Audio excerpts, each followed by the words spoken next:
I fix my coffee in the dark. Thanks.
Hello, everybody.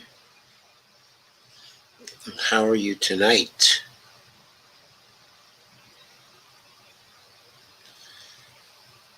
Hi, Dolores and Evelina. Hi to you. And Troy says, I'm here, but I'll mostly just be listening. I'm at work driving. Kay says, hi all, glad to see you.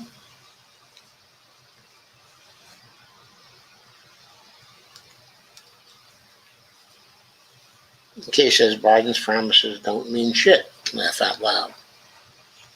That may be true, but that doesn't mean we shouldn't try to hold him to those promises. And we shouldn't scream like hell when he doesn't keep those promises. In fact, I'd argue the opposite. We need to scream even louder because we have to make him accountable. Dale says, good evening all. Evelina says, also a crying shame, laugh out loud. Kay says, Dolores Pierce, we're here. Terry Burke says, back to the drawing board. Good evening. And Dolores says, hi, everyone. It's only a little more than a month, then it's back to the drawing board, right? Okay, where are we going to start today? I think we're going to start with what I'm still considering a scandal. Specifically, these fundraisers by Democrats and Democratic groups. This is a fundraiser. Are you seeing it yet? No. Sorry. You're not seeing it yet, but you should see it now.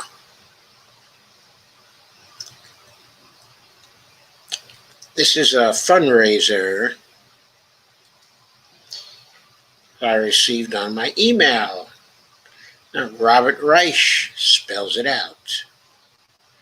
This is from HR 1 Hanging by a Thread, which turns out to be passmedicareforall.org, which is really a Democratic front group. It says it's a grassroots movement to elect people who are progressives, but of course it's not so narrowly focused, because here it is supporting HR 1. And Robert Reich announced HR 1 would give power back to the people, but you did nothing. That's me. And Robert Reich warned Republicans could ruin this bill. They want to stop us progressives from expanding voting rights, but you did nothing. And now we're telling you HR 1 could be on the chopping block unless we can elect more progressives. But you still did nothing. We're still 500 donations short from our end-of-month goal. Our record show you haven't donated anything. Please chip in $5. We'll triple match it right now. And they're going to triple match. If I do 250, they triple match it 300%. Would that be fantastic?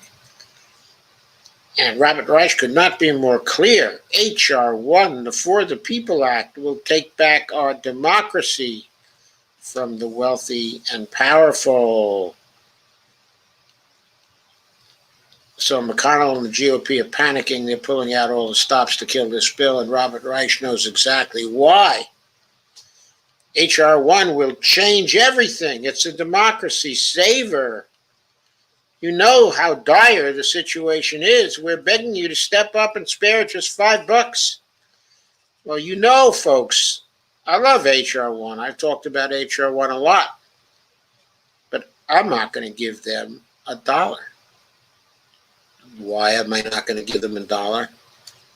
Because this is a fraud. Why is it a fraud? Because everybody knows HR 1, while a fine bill, cannot pass as long as the filibuster is in place. Now, I will be glad to contribute to them as soon as they get real and they start having fundraisers to get rid of the filibuster.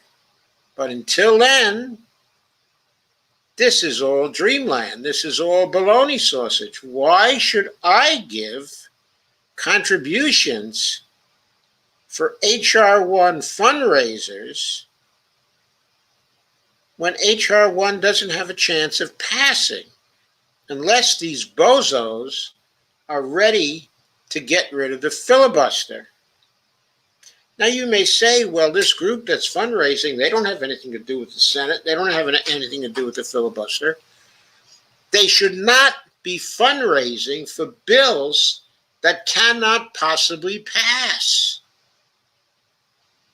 They're trying to say, give me money, I'll spend that money by advertising or marketing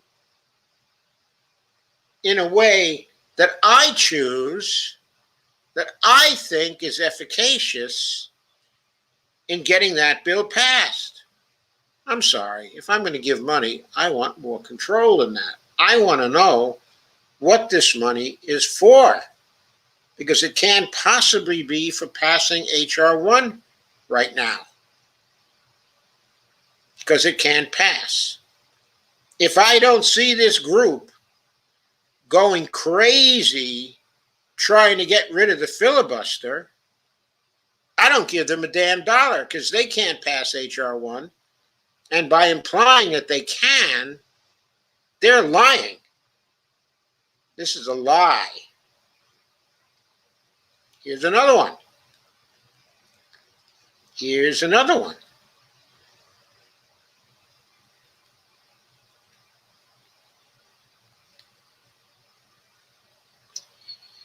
Fox News surprise, Mitch McConnell is scared. This one is from the Turnout PAC, another Democratic front place. Amazing H.R. 1 news from Turnout PAC. Joseph M., this is amazing. Every Democrat signs on to sweeping H.R. 1 bill.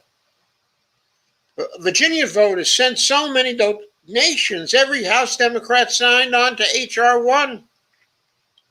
If we can get just 5,000 more donations this weekend, this good bill will become law. Bullshit! This bill is not going to become law if they get 100,000 donations, if they get 1,000,000 donations, because they're not doing anything about the filibuster in the Senate. Nothing. Nothing. They're trying to raise money to do nothing. What are they going to do? For Democracy, the Progressive Turnout Project. Yeah. For Democracy, my foot. They should all be trying to raise money to get rid of the filibuster. And they should stop the fraud.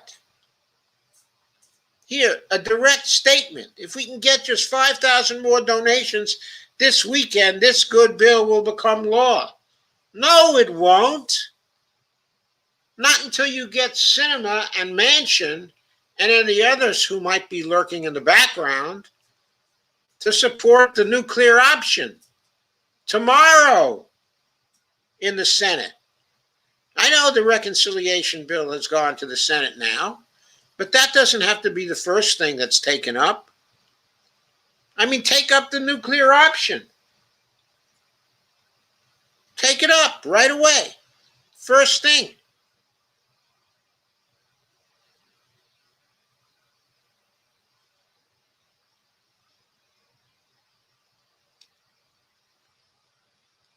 So that's first on the agenda. I want those frauds to stop.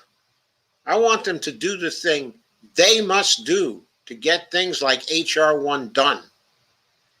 And that is, they got to get the filibuster. And I want them to stop lying to me about it, and to you, and to all the rest of us. Damn crooks and liars is what we're dealing with here. Okay. Next.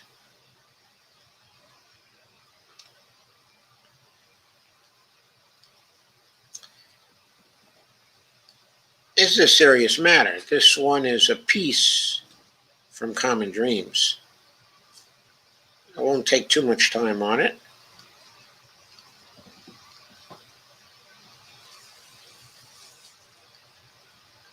And guess what?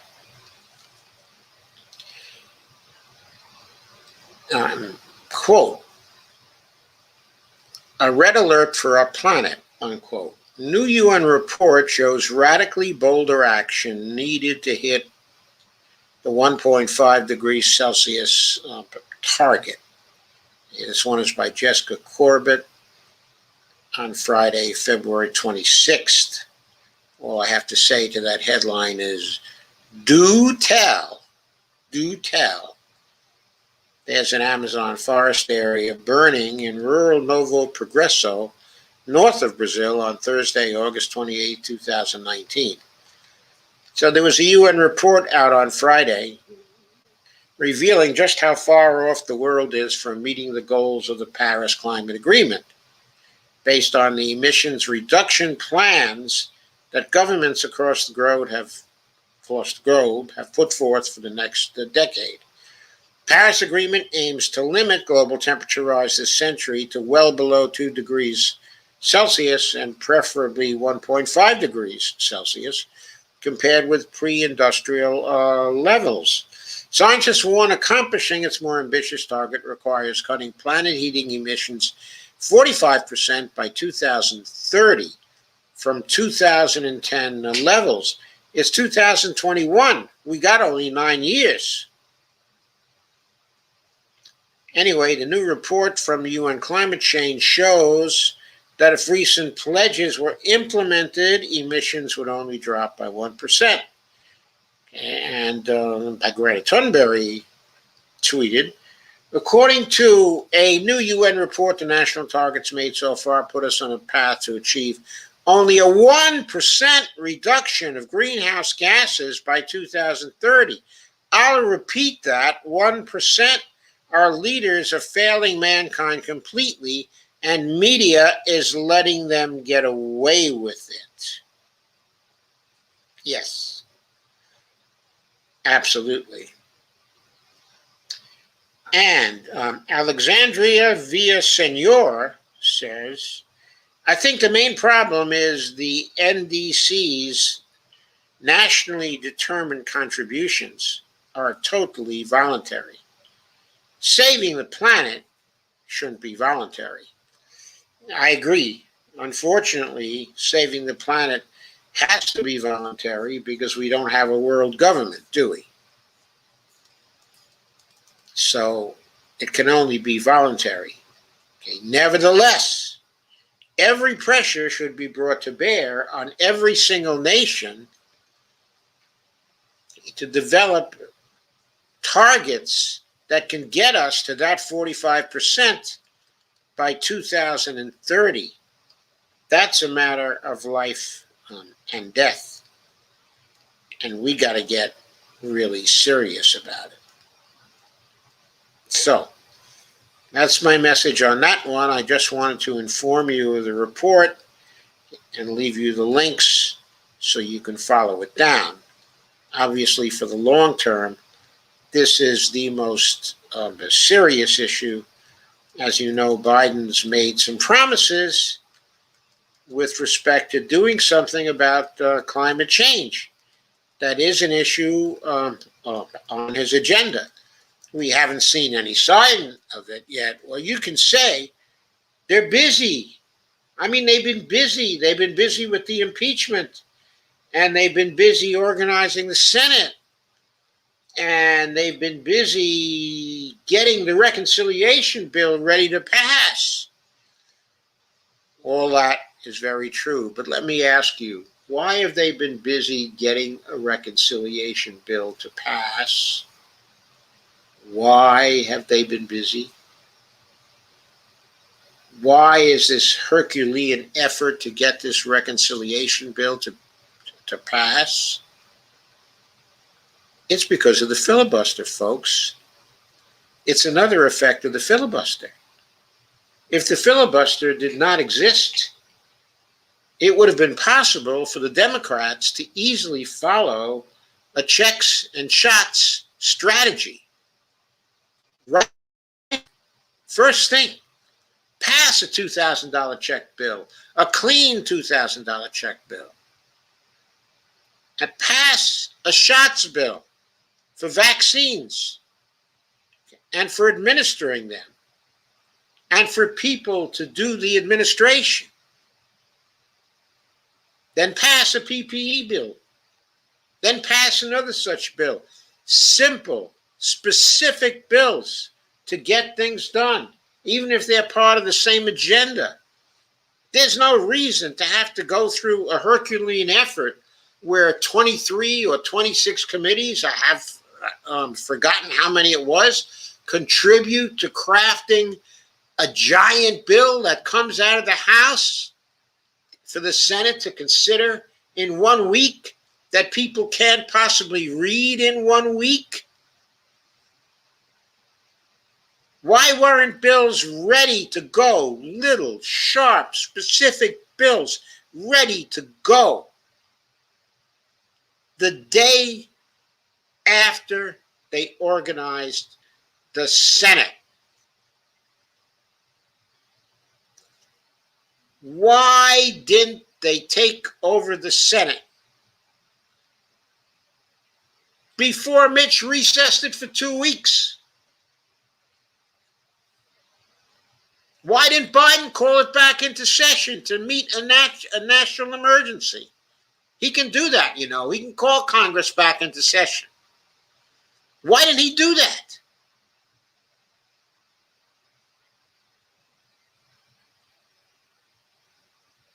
Anyway, if we're going to meet the climate crisis, and we're going to start to meet it, we got to be able to walk, talk, and chew gum at the same time. That means different committees working on different bills in Congress, specific, clean bills to get things passed. That's what it means.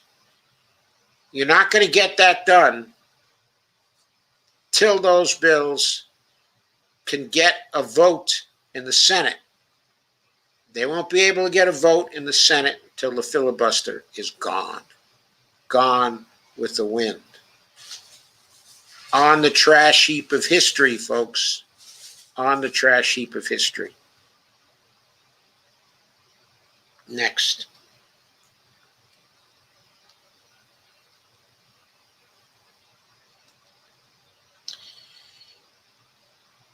We have a piece by Dave Sirota, Andrew Perez, actually, and Dave Sirota.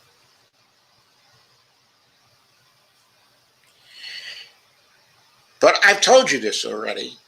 But still, I linked to it. Secret memo shows how Harris must now advance the minimum wage hike. They're not accepting that Harris should just swallow hard and say the relief bill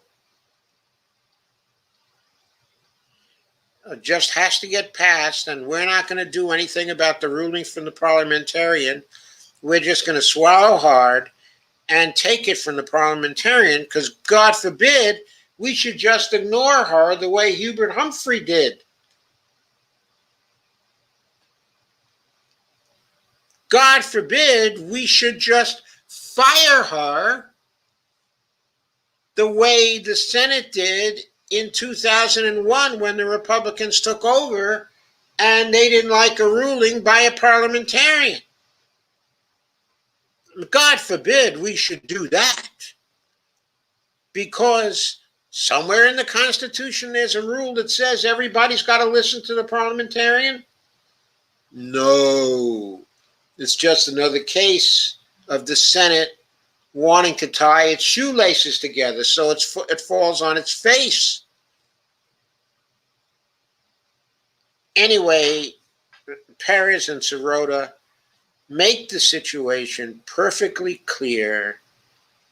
They're extremely clear in how they explain it. By the way, Harris, as they say, has long touted her support for a $15 an hour minimum wage.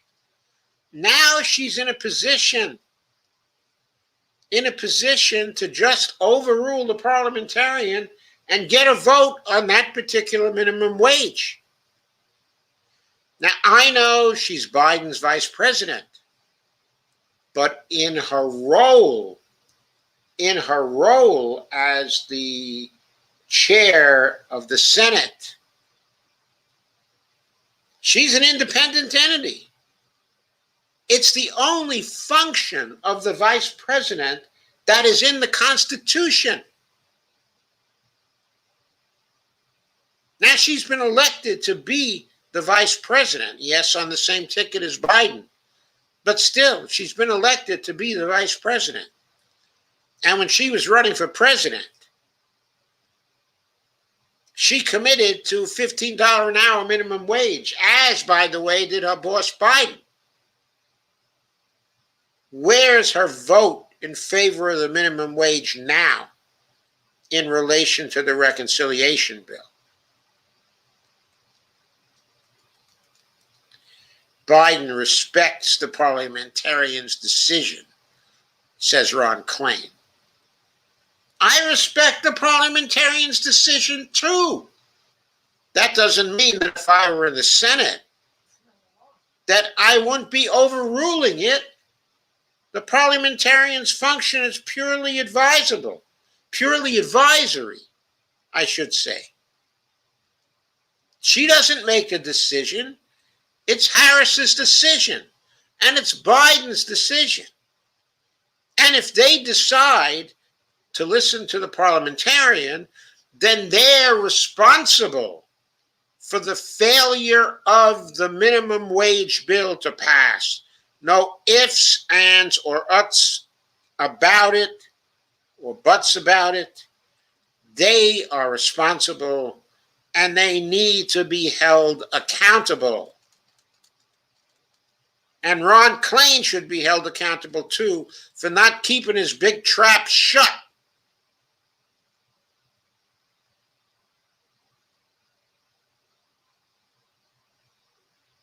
The former parliamentarian of the Senate, Mr. Rob Dove, in a 2010 interview, said to the Huffington Post, ultimately, it's the vice president of the United States.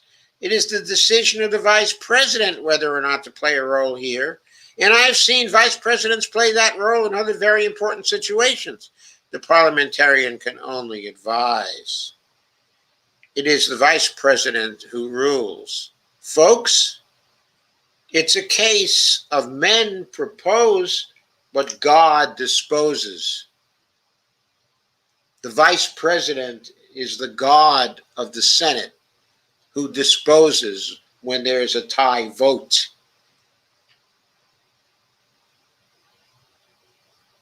If she chooses to listen to the parliamentarian, that's her right. But then she's the one who's accountable for the failure of the minimum wage bill. Now, what happens when Biden retires, if Biden retires, and she runs for president in 2024, and she runs for president on a minimum wage bill? I mean, maybe by then we'll be calling for a $25 an hour minimum wage bill, very likely, or a $30 an hour minimum wage bill. If she promises such a minimum wage bill in 2024, is anybody going to believe her? If she doesn't vote to get the minimum wage passed now, is anybody going to believe her? Oh, I'm sure they'll say in 2024, well, look, that's what the president wanted, so she had to follow her Lord and president. She promised the minimum wage of $15 an hour. She's in a position to get that done right now. I want to hold her to that promise. If she runs in 2024 without voting for this minimum wage bill, I'm going to laugh at her. And I hope that you will laugh at her too. I won't read the rest of this. It's a very good post, as most of Dave Sirota's are. I highly commend it, but I'm going on to the next one because we have a lot to cover here tonight. So, next is a post by Dave Dayen. Oh, by the way, one of the things the rest of the article says is that Biden's been retreating from the minimum wage for weeks.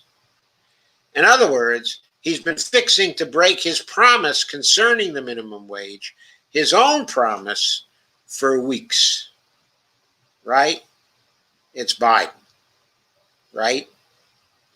So if he decides to run in 2024, are you going to believe anything he says?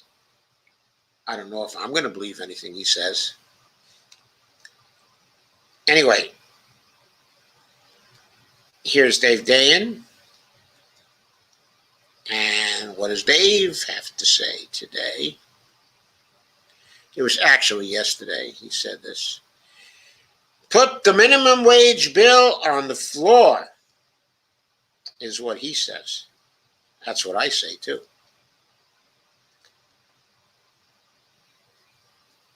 And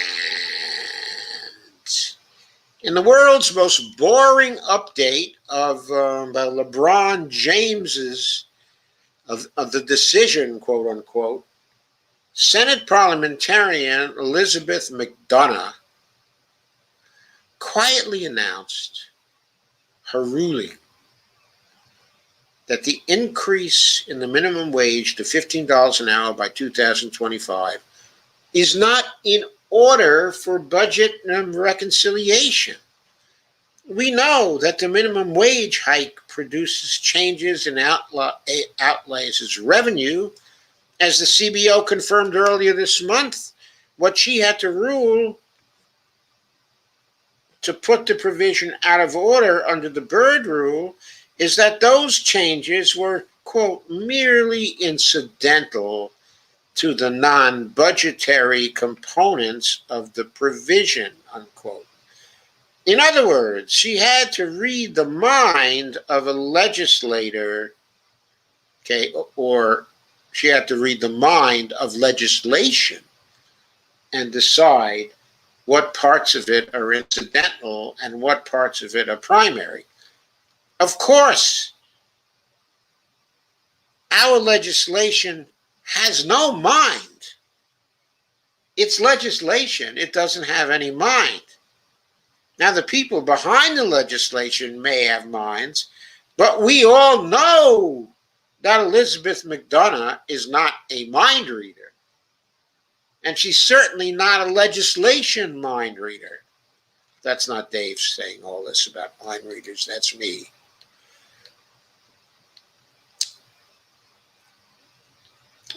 But Dave continues and said, that's where we're at in America. It's a stupid process that's only necessary because a handful of Democrats refused to overturn another stupid process, the filibuster and minority rule.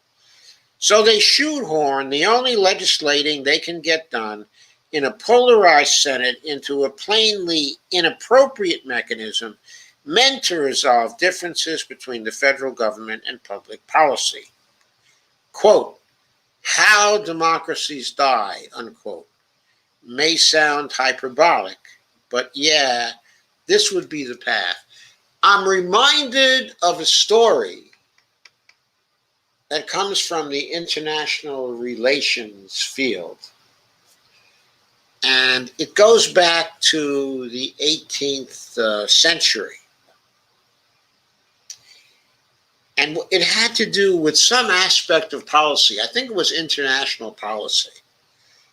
Poland at that time was an independent country, okay, and it had a diet, okay, a Polish diet that was composed, okay, of noblemen. And the only way the Polish diet could make any decisions was by unanimous consent. Okay, and all the people had to be there to give their unanimous consent.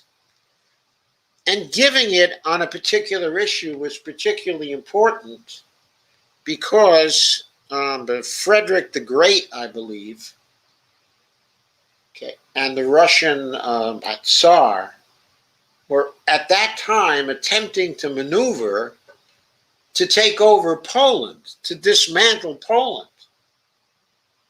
Okay, I'm not sure it was Frederick the Great, but it may have been on one side actually Napoleon, okay, and on the other side the Tsar, okay, of Russia. But anyway, but what happened is the Polish nobles got organized, and they tried to get all the nobles who had to vote inside of the Diet, and tried to get them to all vote in the same way. And one or two of them would not do so. They got within one or two votes of a unanimous vote. And they couldn't get it. And the one or two voters who didn't want to agree with all the rest to take measures to defend their country slipped out through the windows and could not be found. And Poland, as a result of that, was greatly contracted and became the Duchy, of Warsaw at the end of the 18th century. So while I don't want to say Poland was a democracy back then, it wasn't exactly a democracy, but it did have a legislature, and it did have a diet, and it did have a situation where the idiots in the legislature would not give up their privileges. Every one of them wanted to be able to hold everyone else out by saying no. And the result was that Poland, which had been a world power during the 17th century, just a century before, Poland basically died. Sorry I went a little afield with that particular story, but I hope you can appreciate it. As an aside, it's not clear to me that the parliamentarian is done ruling, says David.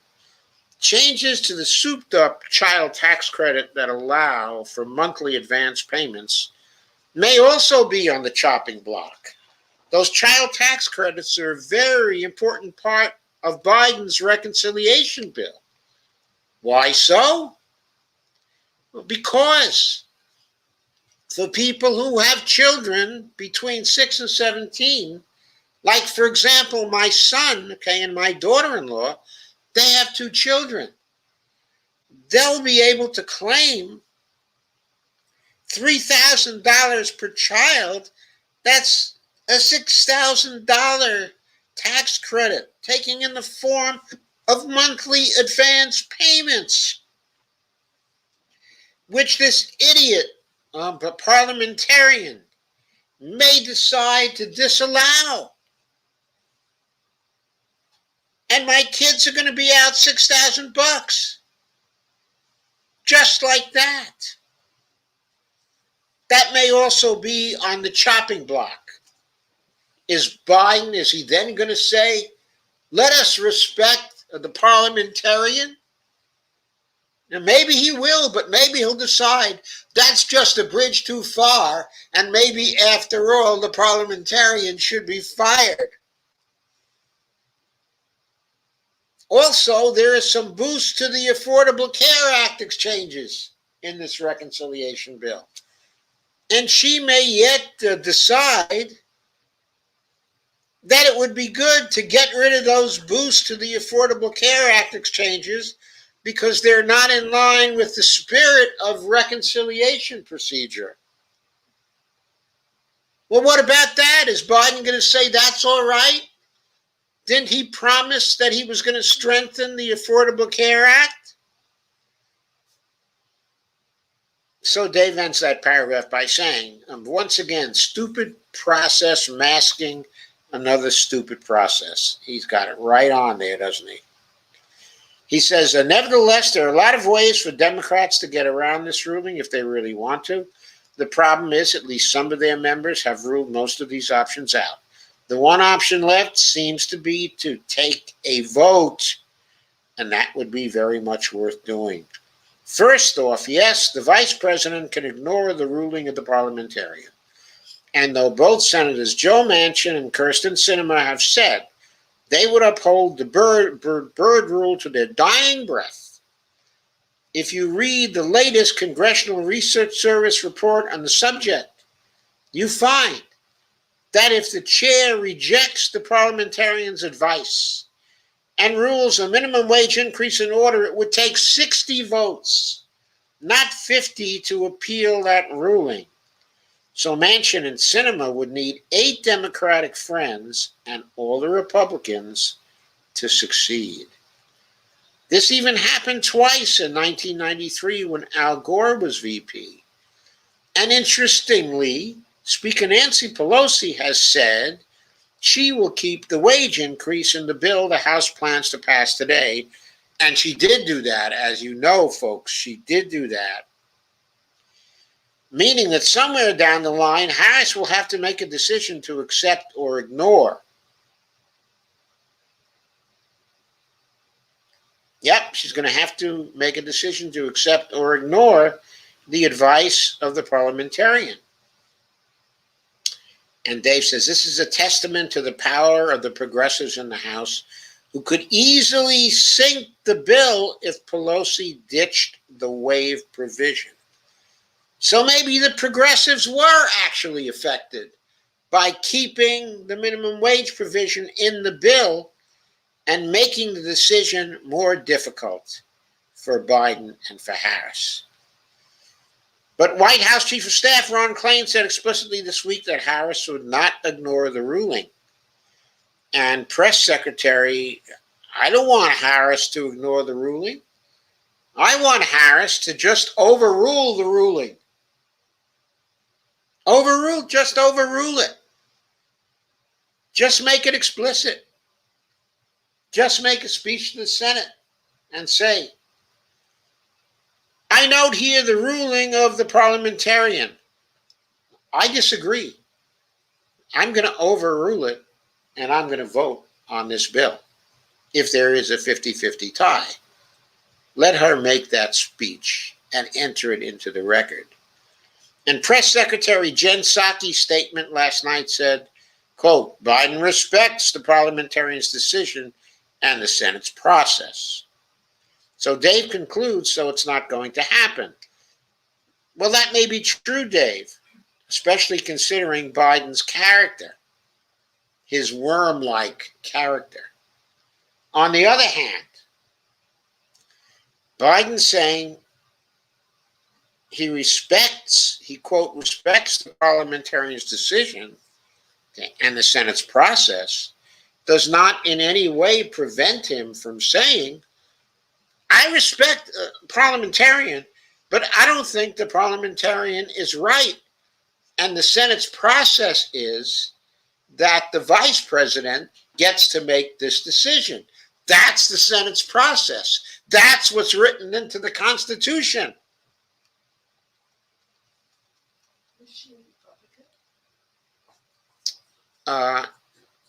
Actually, this parliamentarian was hired by Harry Reid back in either 2010 or 2011, I forget. Senate Majority Leader Chuck Schumer could fire the parliamentarian for making a contrary ruling and find someone who would put the minimum wage increase in order. This happened as recently as 2001 when Trent Lott fired the parliamentarian for adverse rulings in a 50-50 Senate. But Schumer only said that he was, quote, deeply disappointed in the decision, and I just don't see him firing McDonough at this time. Little Chucky Schmucky, all I have to say about that is your primary opponent may find such a decision very, very interesting when 2022 rolls around.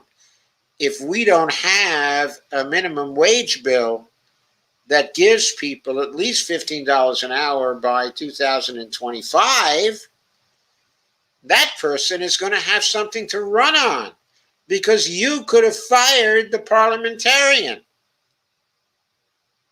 And you are failing to do so. Are you listening, little Chucky Schmucky? You could change the provision. I know you won't like my terminology there. Chuckles, so I apologize for it. You could change the provision to make it bird friendly.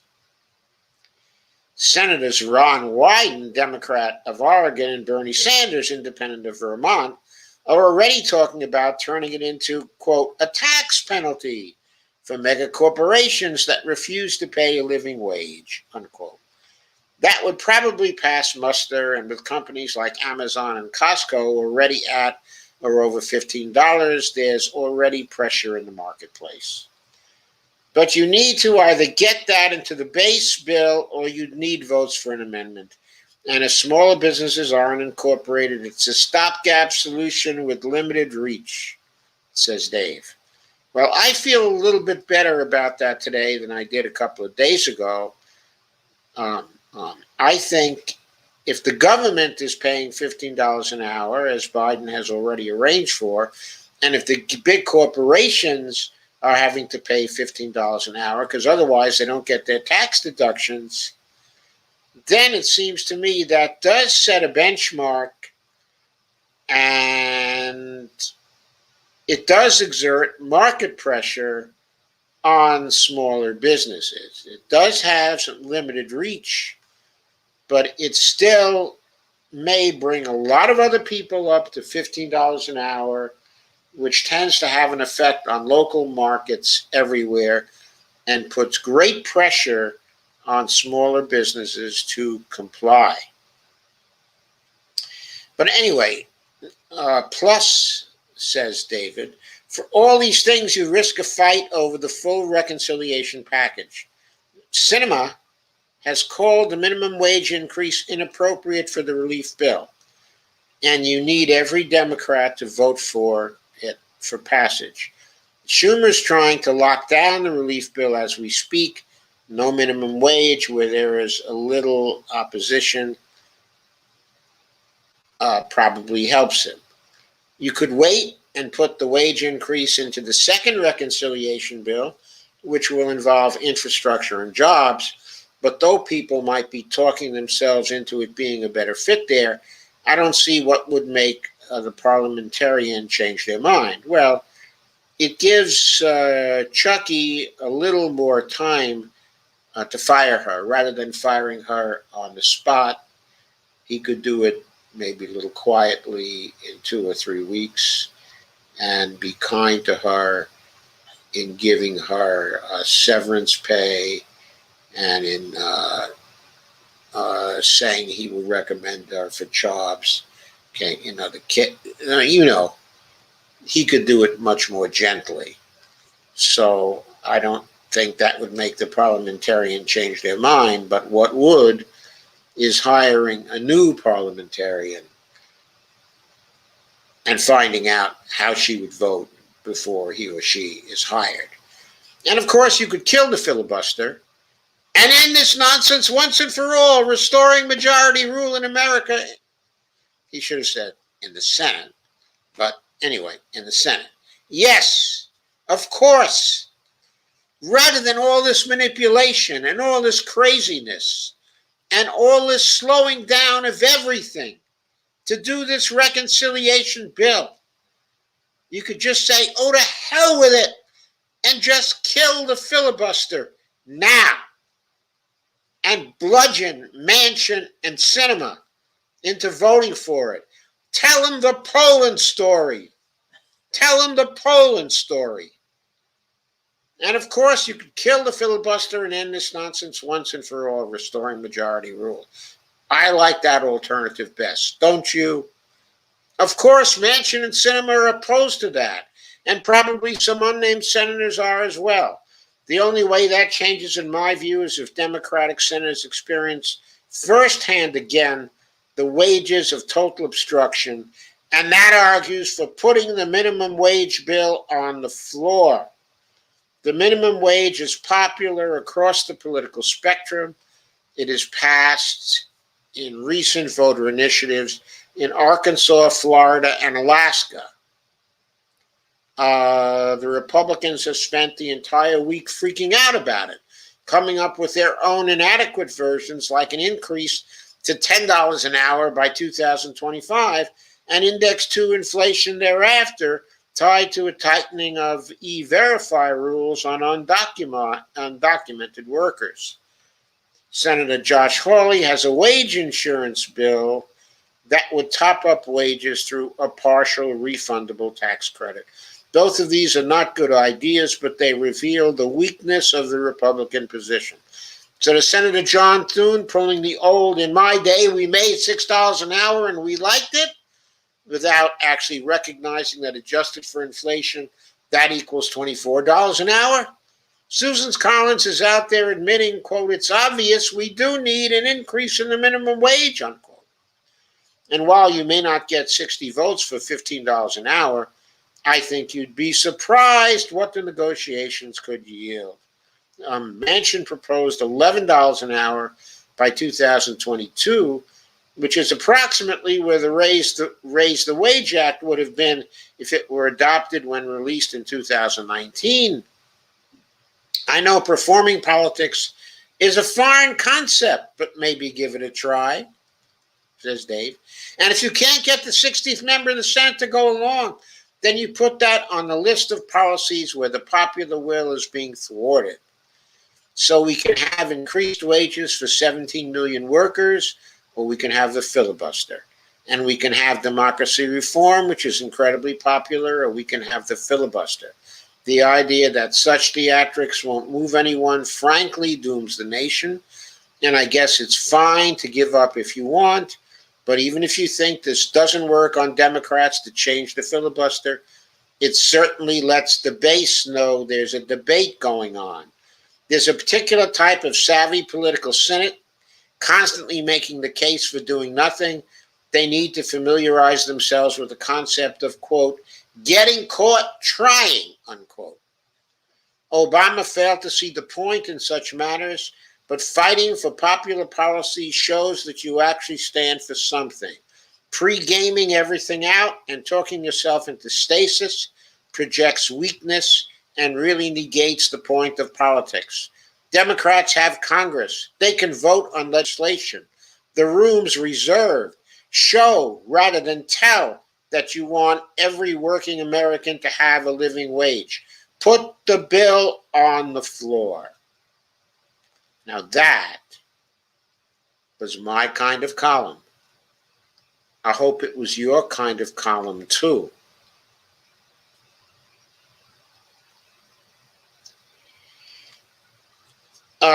Okay, next. I won't have much time to spend on this excellent column by Michael Sayanato on his Substack blog, but I highly commend it to you. He's talking here cases like Stephanie Gaither worked as a driver for Uber and Lyft in Indianapolis, Indiana. Before the pandemic hit, she was making around $600 to $900 bi-weekly. She's experienced several delays and issues in receiving unemployment benefits while caring for her children who are currently learning from home. Due to her unemployment benefits expiring in December 2020, she's waited several weeks without any benefits while recently receiving an eviction notice and experiencing utility shutoffs. So her credit is shot, she's depressed, she feels hopeless.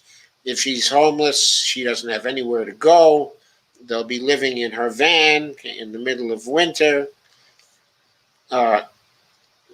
It's a tragic story. There are more tragic cases that are talked about here.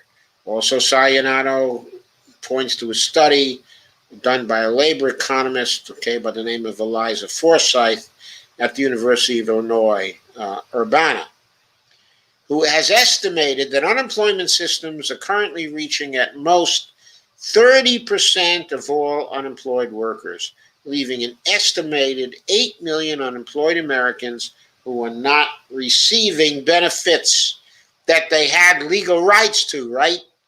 Several states still have thousands of unemployment claims backlogged, as total initial weekly unemployment claims have been greater than the worst week of the 2008 recession for 49 straight weeks. The labor market currently has 9.9 million fewer jobs than before the pandemic. According to a Washington Post analysis in January 2021, over 1.2 million Americans are waiting on appeals to denied unemployment claims or for their initial claims to be processed. And the article goes on with the case studies of people who are in dire straits. Again, I wholly commend this article. It's important because, of course, it brings home what is going on and what it means to people, to real living people. So take a look at it.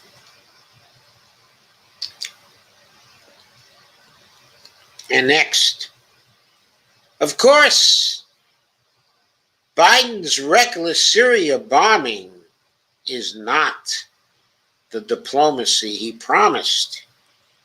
Is it? Is it?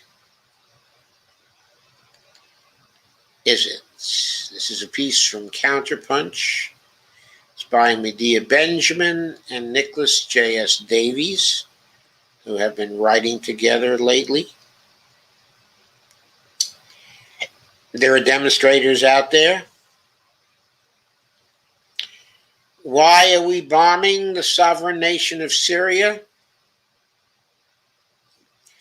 Why are we bombing Iranian-backed militias who pose absolutely no threat to the United States, actually involved in fighting ISIS? Why are we doing that? And the article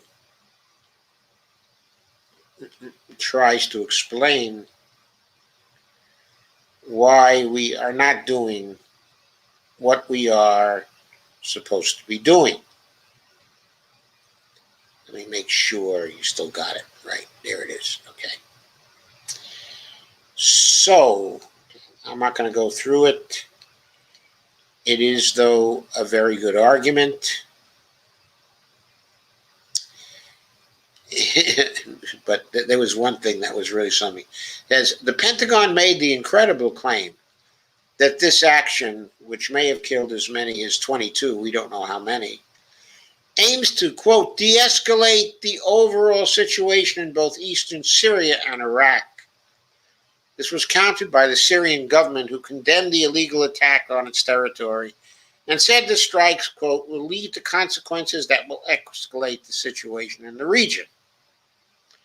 It was also condemned by China and Russia, of course, and a member of Russia's Federation Council warned that such escalations in the area could lead to a massive conflict. Jen Psaki tweeted back in 2017 about the lawfulness of attacking Syria when the Trump administration was doing the bombing. She said in her tweet, "What is the legal authority for strikes?" And she said, Assad is a brutal dictator, but Syria is a sovereign country. That's what she said back in 2017. Now it's 4 years later, and she's saying we had a perfect right to bomb Syria, isn't she?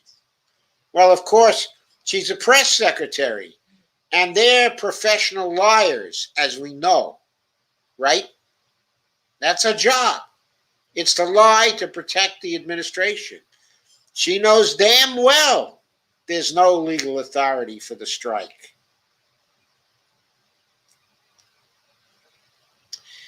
These strikes were supposedly authorized by the Authorization for the Use of Military Force that Barbara Lee's been trying for years to repeal, since it's been misused. According to everybody, it's been misused. We claim that our targeting of militia in Syria was based on intelligence provided by the Iraqi government. Okay, but does that mean that we should be attacking Syria?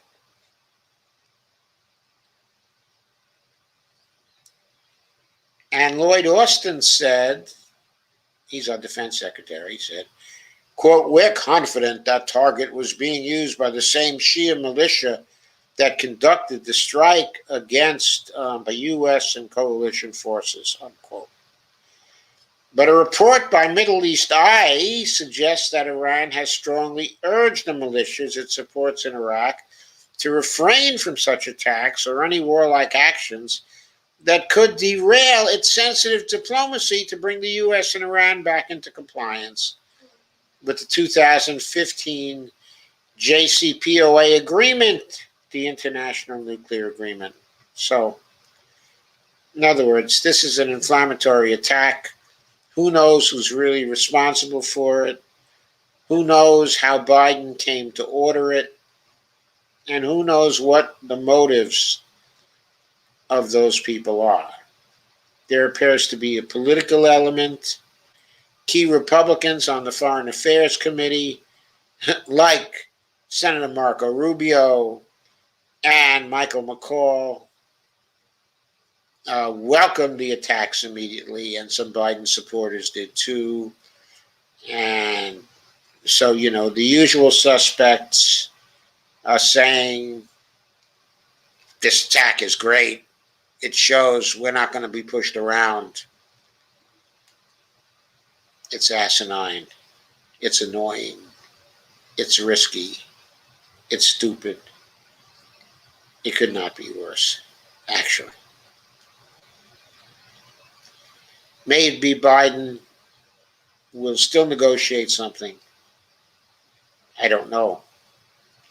But this from the week, from Ryan Cooper.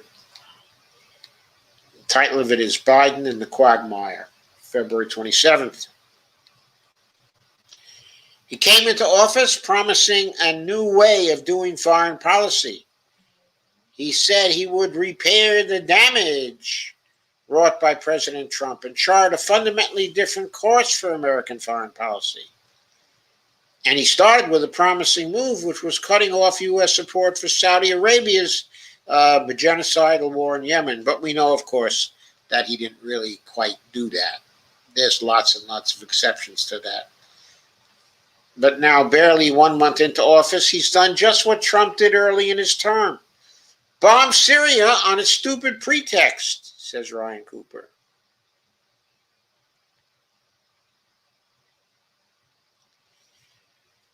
Our forces were said to have conducted this strike in retaliation for Iran-backed people hitting American forces with a rocket attack on February 15th in northern Iraq. But Ryan says, I think a very good point, this move demonstrates the utter folly of keeping such a gigantic military footprint in the Middle East and indeed of the rest of the world. Our forces only inflame chaos in the region and pose a constant risk of touching off a serious war. Yes, a good reason for us to come home. Now, Cooper grants this was a pretty modest strike by prior standards, reportedly just 7 500-pound bombs, as compared to the 59 cruise missiles that Trump launched in April of 2017. And Ryan says that only underlines the senselessness of Biden's move. Nobody can possibly believe this is going to make any serious change to either tactical or strategic situation anywhere. It's just tit-for-tat feuding with Iran in a fight that America started when Trump betrayed the U.S. promise to stick with the nuclear deal and then assassinated Iranian General Qasem Soleimani. Iran could very well respond in kind, going in circles with the U.S. like the Hatfields and McCoys, or things could escalate out of control, resulting in outright war. It was, in other words, a prisoner's dilemma situation. And it was time for one of the prisoners to exercise the cooperative choice, specifically us, and to decline to retaliate. Would Iran really think we're weak when we're subjecting them even now to crippling sanctions after we broke the freaking treaty in the first place? I really don't think so. Anyway, that's the tenor of this article. Jen Psaki is quoted also.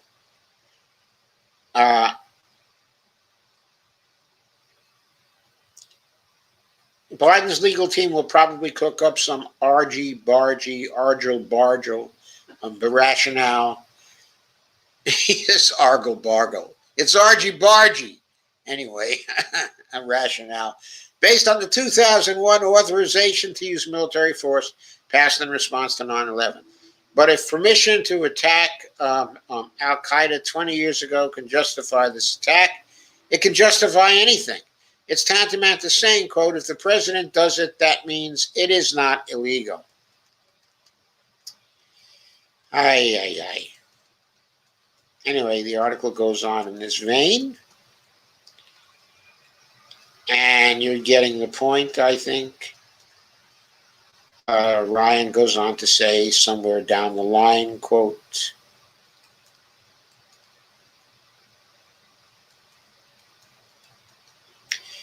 the, quote, tough posture is not sensible or realistic. It's about a macho unwillingness to admit error. We should buy off Iran and get out of there. The truly smart, hard-nosed thing to do would be to rejoin the nuclear deal immediately, quietly apologize for the whole Trump thing, lift sanctions on the country, send over a gift basket of 40 million coronavirus vaccines, and start getting U.S. forces the heck out of the region. But we see that is going to take some doing, because a global empire has a logic of its own, and it militates towards prolonging conflict indefinitely. It will take determination on the part of President Biden and Secretary of Defense Lloyd Austin to break the cycle of mindless violence. So far, I am not optimistic they are much interested in trying. Right. I don't know if you should have said so far or thus far, but whatever. Next up, hope you're keeping track of all these promises that are being broken. Now we seem to be coming upon a promise that was kept. This was published today, February 27, 2021. It's written by John Kelly over at Common Dreams. And Kelly, spelled Queally. With $15 wage included, House Dems fulfill election promise with passage of $1.9 trillion COVID-19 relief package. Well, so you might say that doesn't fulfill the election promise because a $2,000 check was promised rather than a $1,400 check. Okay. And I agree that that doesn't fulfill Biden's promise or the promises made by the two senators, which were definitely $2,000. But it does fulfill the promises made by the House Dems. Because the House Dems, when the $2,000 was immediately brought, when $2,000 was brought up by Trump, the House Dems, specifically led by the Squad, quickly wrote an amendment to the $600 stimulus bill that was on the table to change that by upping the checks by $1,400. So the promise made by the House Dems after the election, but before their takeover of the House, was that they would up the amount by $1,400. That is what they promised. So they fulfilled their promise. Now, I agree, it's up to Biden and up to the Senate to fulfill its promise. Why do I say it's the Senate's promise? Because the reason why the Democrats have control over the Senate right now is because Warnock and Ossoff ran on the $2,000 check promise in Georgia. They won on that basis, and the Democrats owe their control of the Senate to that promise. Chuck Schumer owes that, and Biden owes that, because he would not have control of the Senate without those promises, which of course He made too when he was down there in Georgia. So they should amend this bill to change the $1,400 to $2,000. That's what they should do. But first, they should stop playing games altogether and get rid of the filibuster. And then they should break the damn bill into its component parts and forget about reconciliation and forget about the parliamentarian and forget about all the nonsense and bring democracy to the Senate as mandated by the Constitution. In a vote in the early hours of Saturday morning, every Democratic member of the U.S. House, except Representatives Jared Golden of Maine and Oregon's Kurt Schrader, overcame unanimous Republican opposition by voting to approve a far-reaching $1.9 trillion COVID-19 relief package, including a $15 an hour minimum wage proposal that was now heading to the U.S. Senate for consideration. The final vote was 219 to 212. Every Republican except one, who I believe was non-voting, voted against this bill. There were 210 Republican nay votes, 2 Democratic nay votes. The bill was passed by 219 to 212. It is called the American Rescue Plan Act of 2021, using Biden's terminology. And the House cleared the way for the Senate to take up the legislation most Democrats vowed would be their first priority in last year's elections. See the full roll call vote of the vote here, and it's linked. Anyway, there's a quote from Jayapal from one of her tweets about how she voted. And the last bullet point in the tweet was raise the wage in caps. He says, I'm calling on the Senate to vote on this package. Now is the time to go big and get people the help they need. That said, folks, it's not that big. Remember, the first rise in the minimum wage this year is going to be from 7.25 to 9.25. I believe I recall correctly. It's 7.25 to 9.25. Maybe it's to 9.50. I don't know, but it's something like that. It's not the raise and the help they need right now. They need $15 an hour right now. They probably need $20 an hour right now. They certainly, a rise to $9.25 would be welcome, but it's not what they need right now. It's still a terrible, terrible compromise with the Austerians. Roundly applauded by progressives, the sweeping legislation, as the Hill details, which was modeled after Biden's proposal, includes provisions to provide a third round of direct stimulus checks, up to $1,400 for individuals, a $400 weekly unemployment insurance boost through August 29th, and $8.5 billion in funding for the Centers for Disease Control and Prevention, CDC, to distribute, track, and promote public confidence in COVID-19 vaccines. So there we go. $1,400 for individuals, $2,800 for married couples, $1,200 was previously done, $600K was previously done. So altogether, the $2,800 and $1,800 is what, $3,600. By the time this bill gets to people, it will be 12 months. So big deal. $3,600 over 12 months for people divided by 12 is $300 a month. So the pandemic support payments people got to help them out will become, at that point when they get these latest checks, a princely $300 a month to help people who really got hurt by the pandemic. European nations, Canada, $2,000 a month all we could manage was $300 a month. Why, people? Why? Why is it so low? We're the richest nation in the world. No, it's because we are still playing with this frickin' filibuster.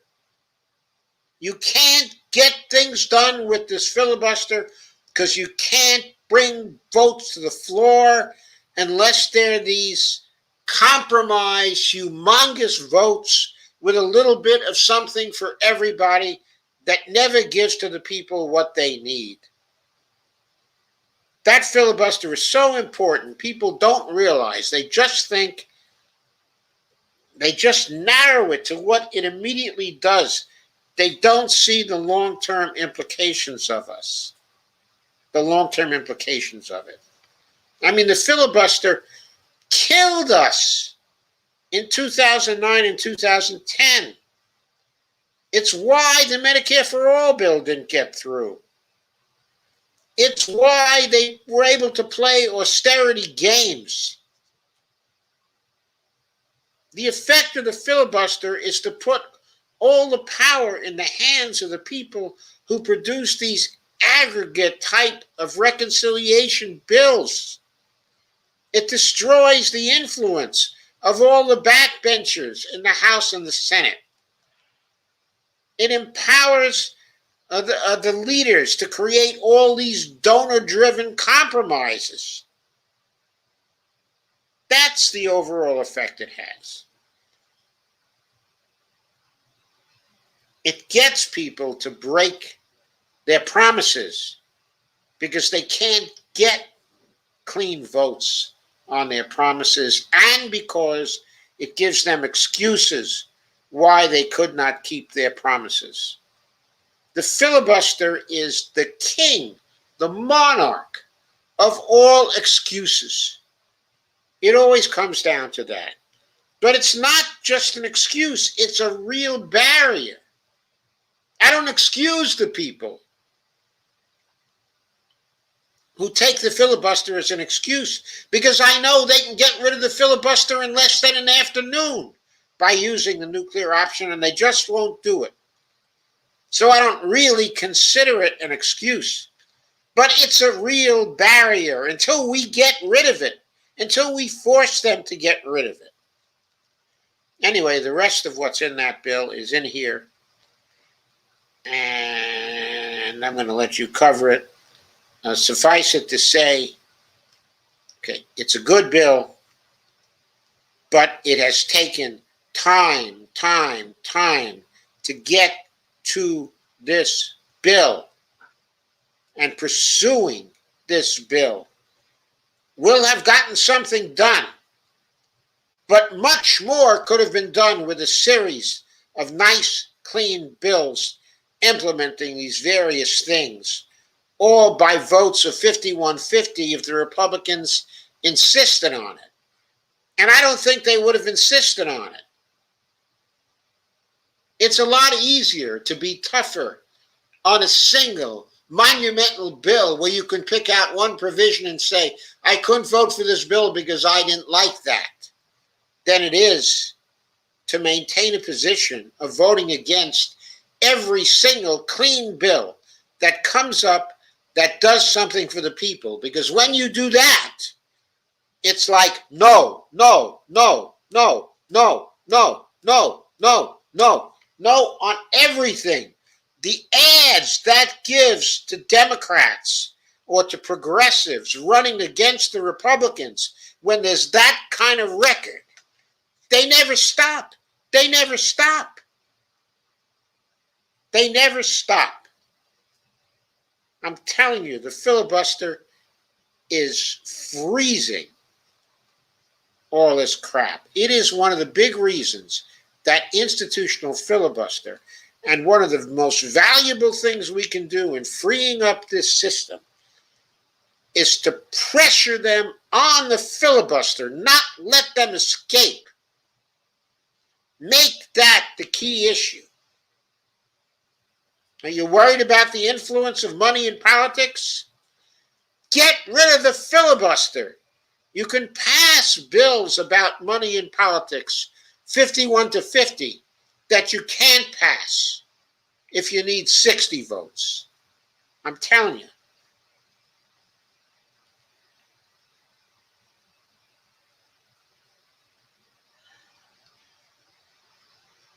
Okay, stop sharing that. And now, to the final piece I'm going to cover tonight. It's the burn. Calling the Walton family, quote, poster child for greed. I thought Bezos was the poster child for greed. I thought Gates was the poster child for greed. I thought Buffett was the poster child. They're all poster childs for greed. But calling Walton family the poster child for greed, Bernie Sanders says taxpayers should no longer subsidize Walmart's starvation wages. This is by John Kelly, too. And it is today. And there is a family photo of the Waltons back in March 17th, 2005. There they are. Looking good.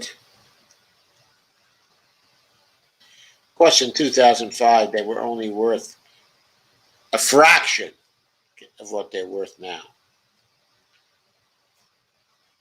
Maybe 5%, maybe 10%. With the possibility of getting a more straightforward $15 an hour federal minimum wage increase passed under the reconciliation process. Part of the COVID-19 relief package in the U.S. Senate now in doubt.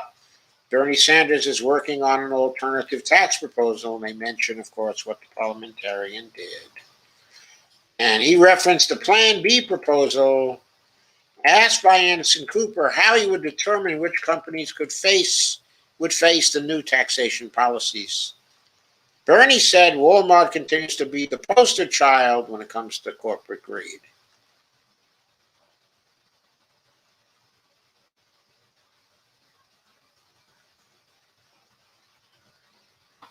This is a family that is incredibly wealthy. One of their owners spend billions of dollars on antique cars.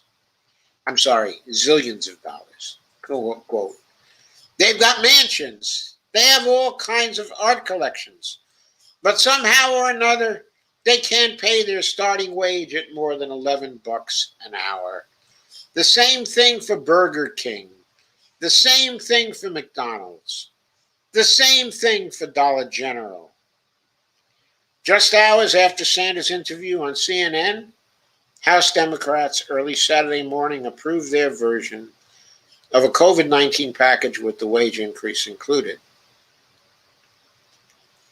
So Sanders further expanded on this issue and said that that the Walton family's wealth has gone up $50 billion during the pandemic, and they spend millions on themselves, but the company they own starts workers off at $11 an hour.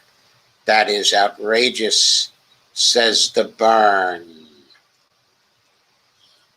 And Sanders joined with Ron Wyden, Democrat of Washington, to strip tax deductions from corporations that fail to pay their workers a living wage and provide other incentives to help small businesses make sure they can pay their employees at least $15 an hour.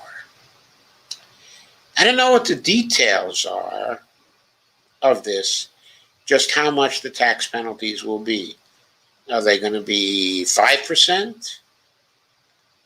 They're going to be 10%? I don't know. According to the reporting, the measure which aids cautioned, actually this is reporting from the Washington Post by Jeff Stein and Erica Werner on Saturday. Quote, the measure which aids caution was still under discussion, subject to change, would aim to levy A 5% annual tax, 5% of what? On these large corporations if they pay below $15 an hour. Is that a tax on sales? Is it a tax on profit? What is it a tax on? According to the two people who spoke on the condition of anonymity to share details of private deliberations. The Democrats might aim to ratchet up the 5% penalty over time for large firms that do not increase their wages, although that measure is also preliminary and could change, the people said. The plan being discussed would overwhelmingly hit companies in the Fortune 1000, and there are many of which have seen record profits during the pandemic. The penalty would likely start almost immediately after the law is passed. While Sanders himself suggested the Plan B effort was only necessary because the more straightforward pathway may be blocked, critics say the more complicated route to increased wages may fare a little better in terms of making its way through the Senate. Oh, look, there's a spelling error there. Fair is spelled F-A-I-R, and it should be spelled F-A-R-E in this context.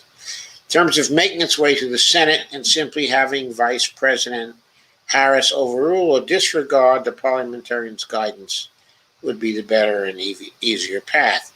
Dave Sirota tweeted, "Cool proposal, but also you could just ignore the parliamentarian and pass a minimum wage increase." Well, as I said before, don't ignore her, just explicitly overrule her and mention her for that shameful decision.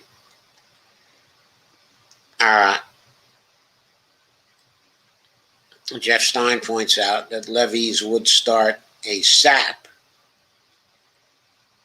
but everything is unclear still because the provisions are in flux. But Mark Weisbrot, the co-director of the Center for Economic and Policy Research, told the Post it would be impossible to adequately monitor corporations to make sure they pay at rates that are not mandated by the federal minimum wage statute. And he says, quote, anybody who wants to pay less than $15 an hour under these alternatives will do it, unquote, he warned. So it's not going to do the job, he said. Democrats should just overrule the Senate parliamentarian, unquote. And I think Weisbrot is right. First, they should overrule the parliamentarian. And second, they should introduce H.R. 1 immediately and then use the nuclear option to get rid of the filibuster once and for all and stop these farcical events from happening any longer in the Senate. And by the way, this doesn't only affect the Senate. Now, can't you see how this goes?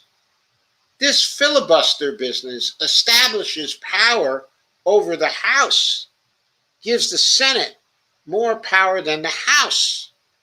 Because what's happening is, here's the House. It's passed its bill, including the minimum wage. It goes up to the Senate. The parliamentarian rules, the minimum wage doesn't fit into this bill. So now the Senate believes, or people believe, because they want to take the parliamentarian, so the Senate chooses to do what the parliamentarian thinks is right, and they pass a bill without a minimum wage. Then the two bills have to go to conference to settle the two bills. It puts the House in the position of having to eat the Senate taking the minimum wage provision out of their bill. Why should the House be subject to the Senate's decision on this? But it would be, because unless, well, I guess it's not necessary, still not necessary, I guess it is possible for the House to refuse to cut it out and to say to the Senate, we will only compromise on a bill from the conference committee which has the minimum wage provision in it. Take it or leave it. If you don't want to vote for it, it's on you. And then they can take that back to the Senate, and they can say to Schumer, and they can say to the Democratic senators, if this, the House says if this doesn't pass, it's on you. But that would require Nancy Pelosi to stiffen her back and say, we're not cutting out the minimum wage out of this just because the Senate wants to.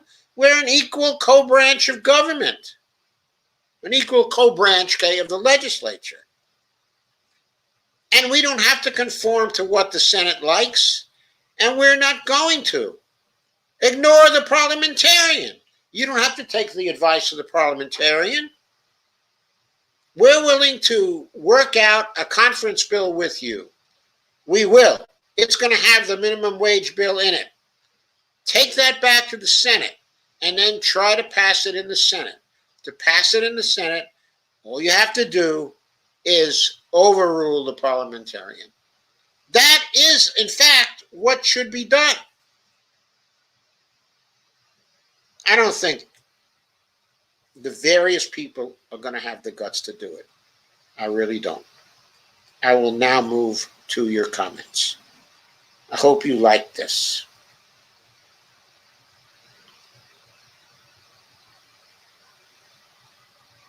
I think I came up with some good running ideas in it.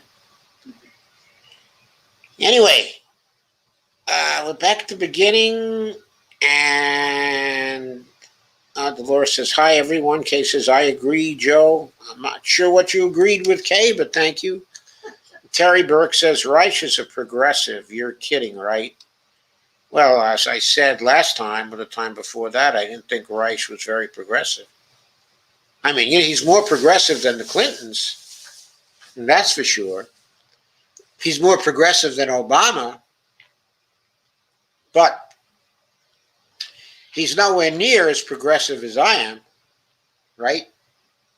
Terry Burke says, if I donate, it will be to Dr. Firestone and Common Dreams.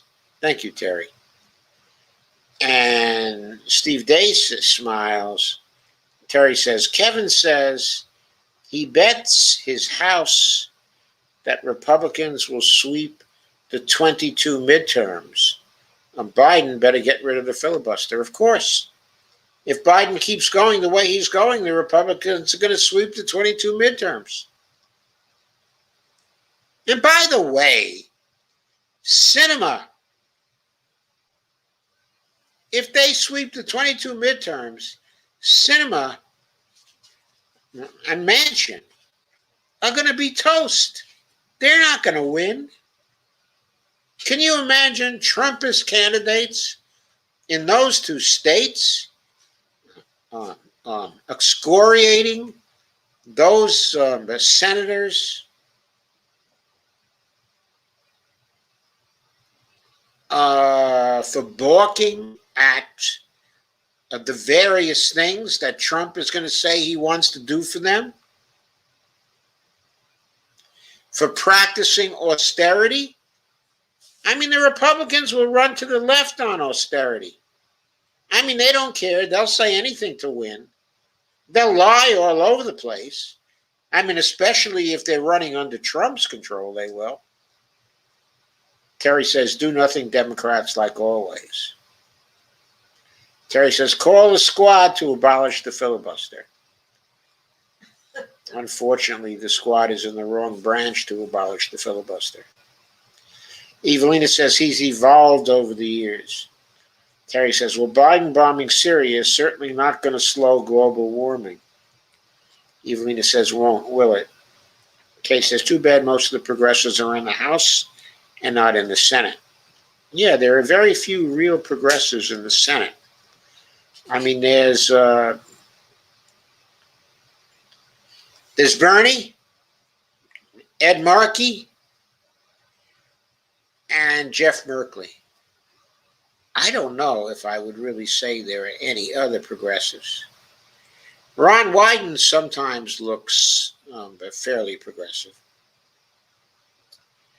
Warren, occasionally kind of looks progressive, though she always seems to be in the process of folding to one thing or another. But I mean, who else? Who else is really progressive? I don't know. I mean, I got down to 3 people. Terry says Biden has something real wicked up his sleeve, hence his reluctance at being assertive against the GOP, okay, in opposition. You mean he has something real wicked up his sleeve for us? Maybe. Kay says shared. Deborah says, Joe, is it too late for Kamala to do the right thing? No. As I point out somewhat later, as I just implied, okay, a couple of minutes ago,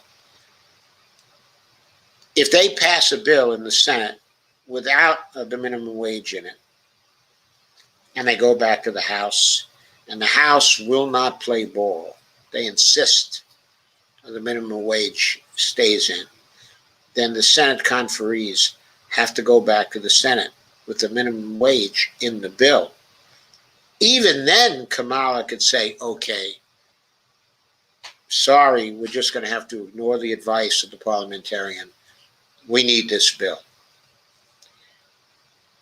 I think in this case, the House has the power to insist on the minimum wage in the bill. Will the progressives insist on its being in? Will they tell Nancy Pelosi, don't allow this to be struck out of the bill? Do not allow this, because we'll kill the bill ourselves if you do.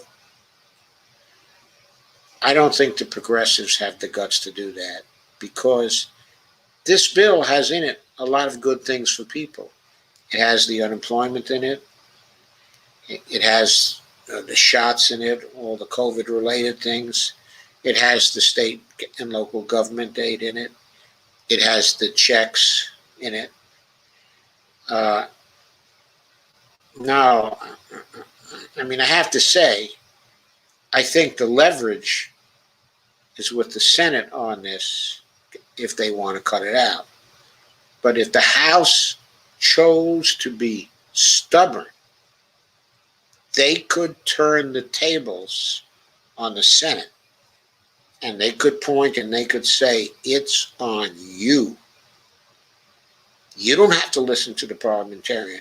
I mean, this isn't even a case of senators actually going on record as refusing to vote for it.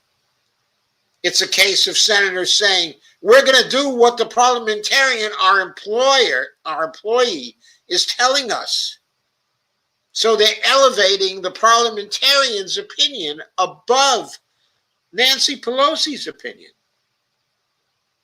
Because Nancy Pelosi is basically the one who makes the decisions in the House about what's in accord with the Byrd Rule and what is not.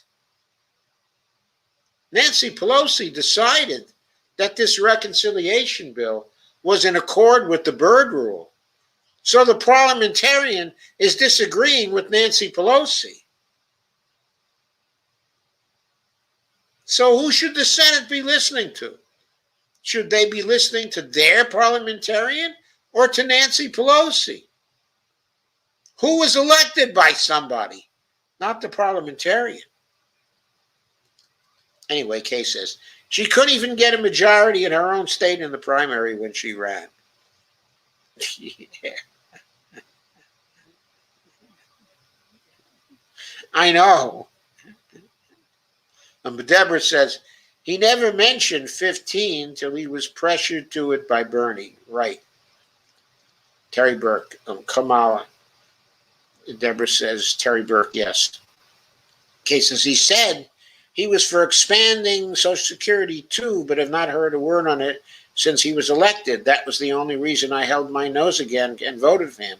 Well, of course, it didn't fit within this COVID relief bill. That's why the reconciliation bills, in other words, they have a particular purpose. This was, COVID relief. So everything in it is supposed to be related to COVID relief, either economic relief or actual healthcare relief with respect to COVID. That's all it's supposed to be in this bill, actually. But if we didn't have the filibuster and we didn't have this crap, a Social Security expansion bill could have gone through committee already and could have been ready to hit the floor and could be passed by March. Instead, March is Monday, and there's no such bill that's been written because they've been too busy with this freaking reconciliation bill. Kay says, yes, Terry Kamala. And Troy says, Frederick, the King of Prussia, regarding the 18th century Polish Diet government legislature. Yeah, I don't know if this was really a case of Frederick or, maybe it was Napoleon and the Tsar who were, closing in on Poland from both sides. I have to look up the incident again. It's in one of my international relations textbooks. Remember, my PhD is in comparative politics and international relations. Kay says, I'm real close to not voting at all. I used to teach classes in international relations. I used to teach this little anecdote in one of my classes. Kay says, hopes for a People's Party. Lana says, hi, folks. Hey, Lana, you're late. Anthony smiles. Deborah says, did I call it or what? Biden is, that's got to be an icon. There's an icon and then it says do. So I think, it's got to be do. I got to guess what the icon says. Steve Day says, the Senate parliamentarian advises our vice president rules. Steve Day says, spread the word. Evelyn says, I think we were all aware, Deborah. Steve Day says, everyone should know, as it was even on MSM News today, a few places. It made the MSM News that it's really up to Kamala. Steve Day says, Jen, it's not about respect to parloring. Deborah says, I caught shit on here for saying he was not an improvement. Oh, no. He's an improvement, Deborah. He's still an improvement.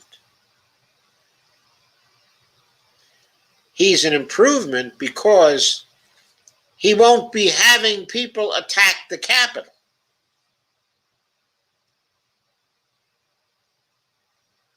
If he loses in 2024, he's just going to go away.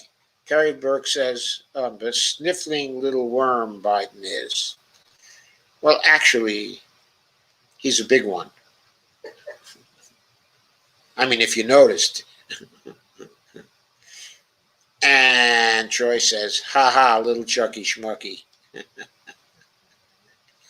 Steve Day says, in the year 2022, Deborah says, Terry Burke, inquiring minds want to know whose hair he's buried his nose in so far. Harris? Steve Gonzo says somebody's driving a truck up and down the road outside CPAC that says GQP. What's GQP?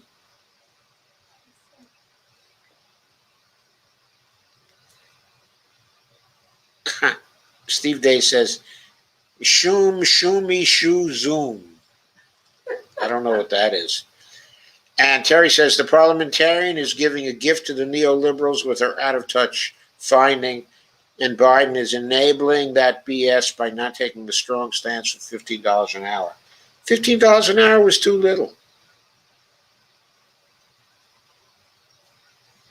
Steve says, PPP for mom and pop payroll. Terry Burke says, Any neoliberal's crotch hair. Oh, Deborah says that's he never wanted it. But Mr. MBNA debt lover. That's true. And Kay says filibuster must go now. And Deborah says Terry Burke, no, pretty girls. And Steve Day says piecemeal the dang 1.9. Kay says it would pass in most states if it was put on ballots. Evelina says Facebook won't let me like the Michael's Colonel Dr. Joe. Lana says, oh, Sayonara, haven't seen him for a while. This is why Nathan Tankus suggests we need a nationwide unemployment site versus state to state. Well, of course. I completely agree with Nathan about that. Kay says, if something happened to my roommate, I would be homeless too. Can't afford a vehicle either to live in. I'd be screwed. Steve Day says states don't create currency. Kay says, I know that. Steve Day, I'm not stupid. And Evelina says Congress was not consulted. Kay says they don't have to be anymore, Evelina. If they don't have to be consulted anymore, it's their fault. They could easily just refuse to vote on any more money for the troops, and the executive branch would have to bring them home. Congress can take back control if it wants to. And Steve Gonzo said Psaki is Zuckerberg in jail. Steve Day says, thanks for the links tonight. Good night. Good night, Steve. Evelina said, what's in it for Rubio, except that apparently they were Iran-backed militias, and Rubio hates Venezuela. Iran is an ally of the latter. Yes, that is true. But I think what's in it for Rubio is that he never met a war he didn't like. He's that kind of jingoist.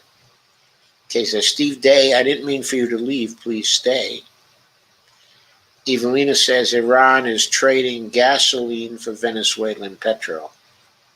The Venezuelans need gasoline to run the country's transport and other essentials and infrastructure.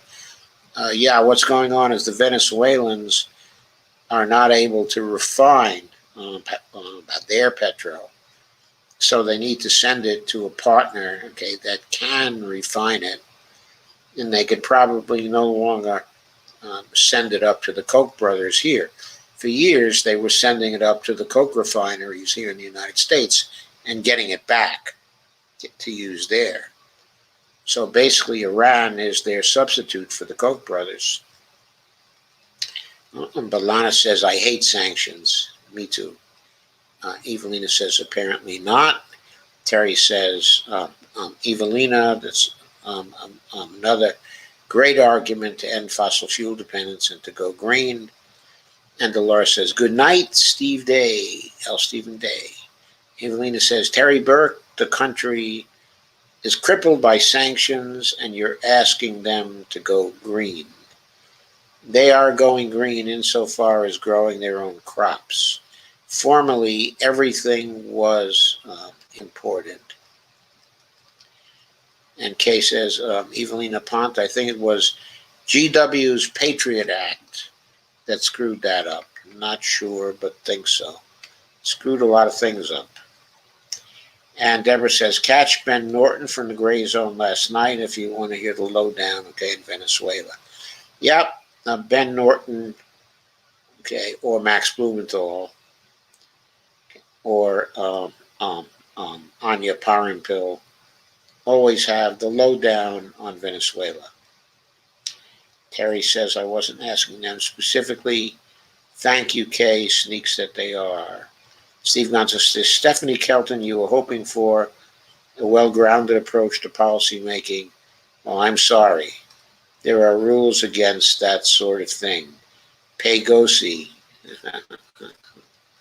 Steve Gonzo, progressives got rid of that rule when it applies to COVID. And Steve says, Sunday, February 28th at 8 p.m. EST, episode 3 of the new Untouchables, the Pecora files at the Real Progressive platforms. Evelina says the Unpatriot Act. That is exactly Evelina says K. Steve Gonzo says 7-year-old Alabama girl is selling lemonade to pay for her brain surgery. Amazing.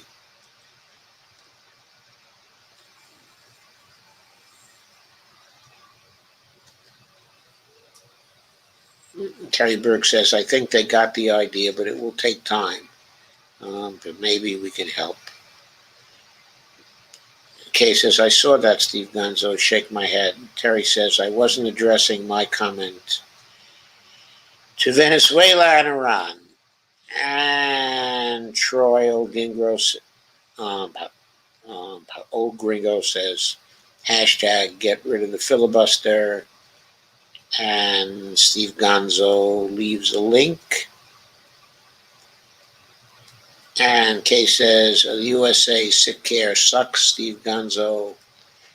And Kay says, what exactly is the nuclear option, Joe? Okay, the nuclear option is sometimes called the constitutional option. And the way it works in the Senate is the filibuster is sustained by Senate Rule 3, it's called.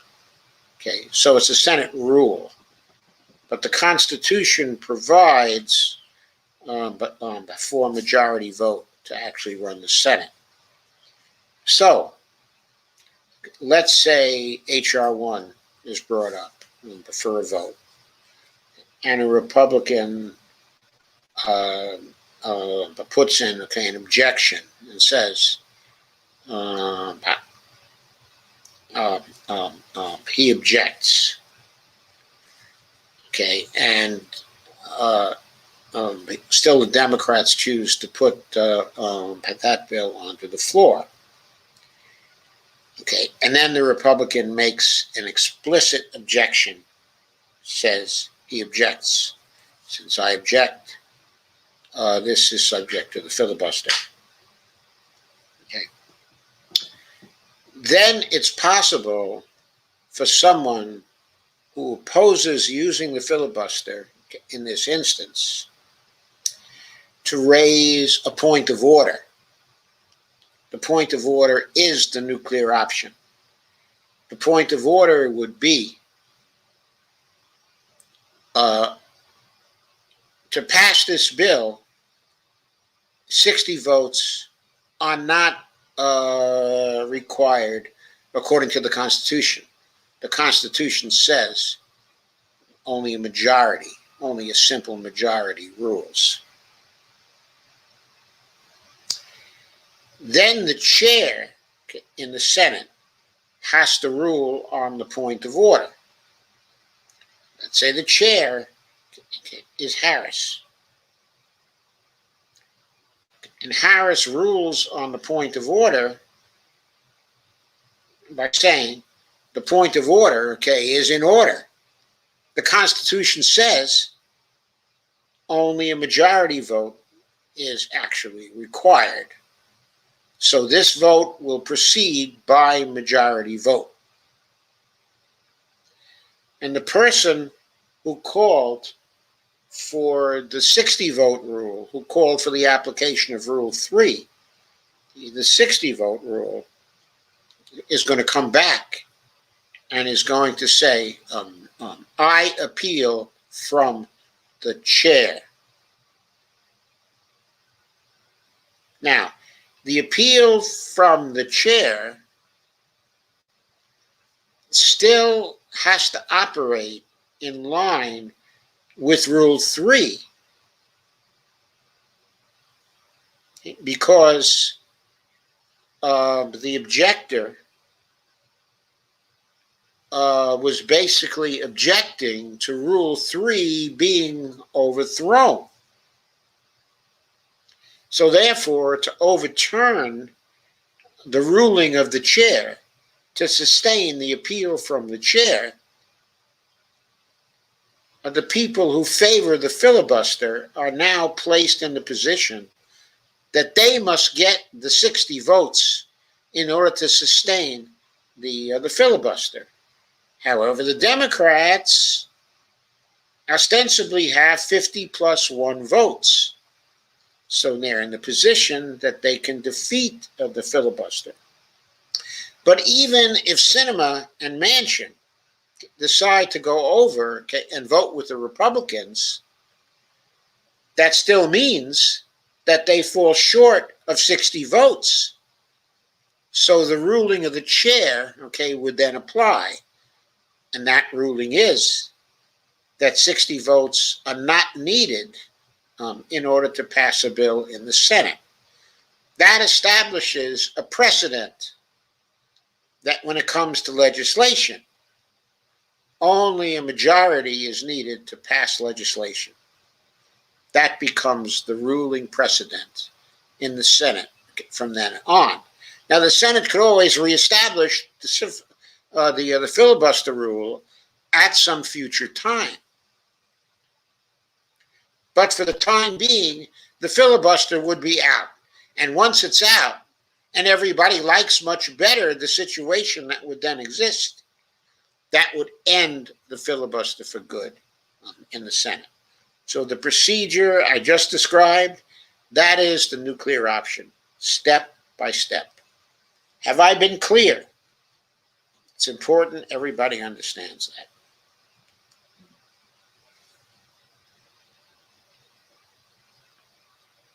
I scrolled down too fast.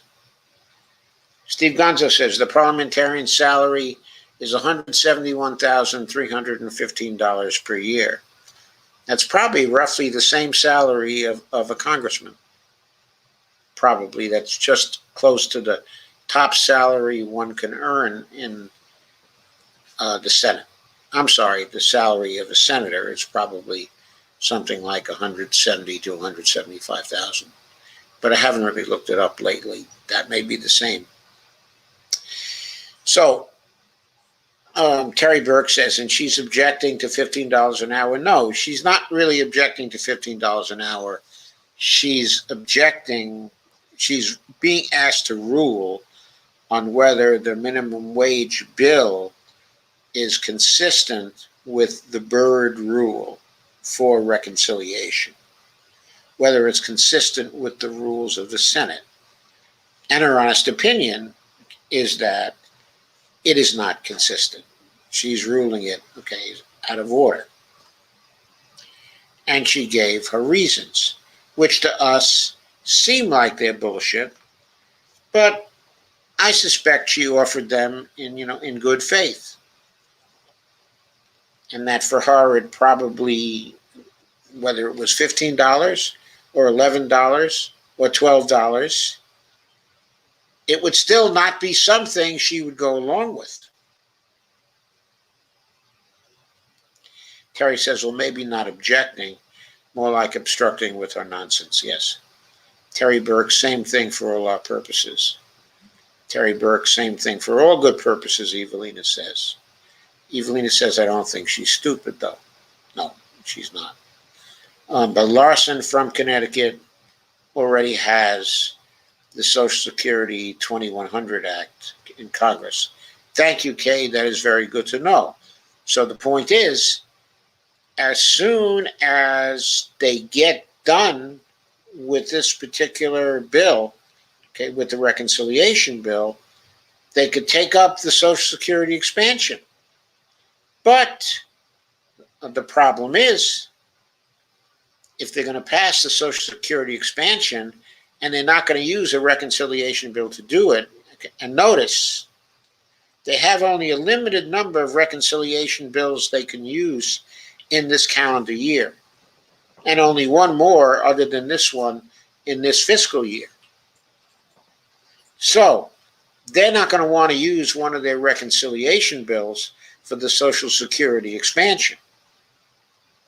So to do the expansion, they're going to have to put it through the 60 vote procedure, or they're going to have to use the nuclear option and get rid of the filibuster once, And Gringo says, quote, "We can't go against the parliamentarian of the United States Senate," unquote. Just an excuse Democrats use to not do their jobs. Just an excuse Biden and Harris are doing for not doing their jobs. It's on Biden and Harris now. It's not on other Senate Democrats. Okay? In other words, the specific issue is now up to Biden and Harris because it's in Harris's lap, okay, as to whether she's going to overrule the parliamentarian or not. Evelina says, international relations, fascinating subject. Diplomats study it. I have a fair amount of publications, okay, in the field, okay, of international relations. That's before I shifted over to the study of civil strife. And even, is that why you study French, Dr. Joe? That's the diplomat's choice after English. Yeah, maybe vaguely. When I was young, France was, of course, okay, it was no longer a great power, but it was one of the 5 Security Council powers, and it was still very important. And there were a lot of nations that spoke French. So, actually, when I was in high school, probably the most important language, okay, from my point of view, it was a choice between French or Spanish. And I chose French, okay, at that time, because I was more oriented towards Europe, okay, and NATO, and those kinds of considerations.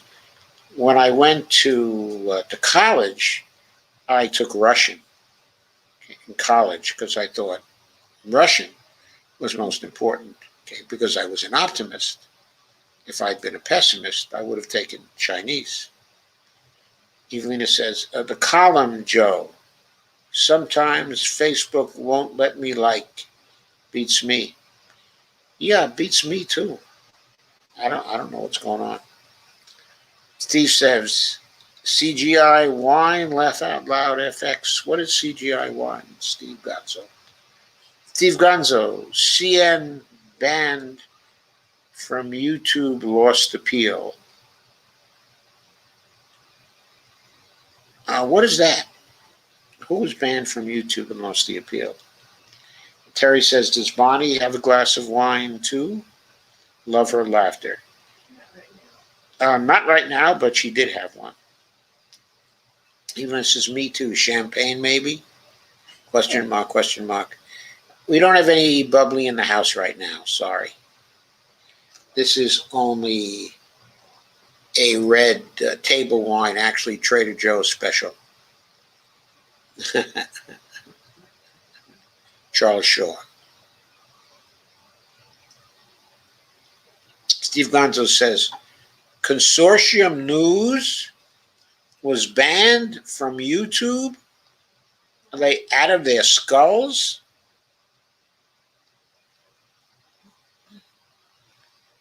Those platforms are going out of their minds. They really are becoming branches of the government. They really are. Terry Burke says, Terry Burke says, cascading, that better. I'm sorry, that was said by Evelina. Terry Burke, okay. Cascading, that's better. Evelina says, what's wrong with bubbly, refreshing, and like that better? Nothing wrong with bubbly at all. I love bubbly. Terry says, I laugh out loud. My was because I love champagne. We like champagne better too, but unfortunately, we cannot afford champagne as our nightly table wine. Evelina says, Terry Burke, the laugh out loud, read it like, Old Gringo, thanks for explaining the nuclear option to us step by step.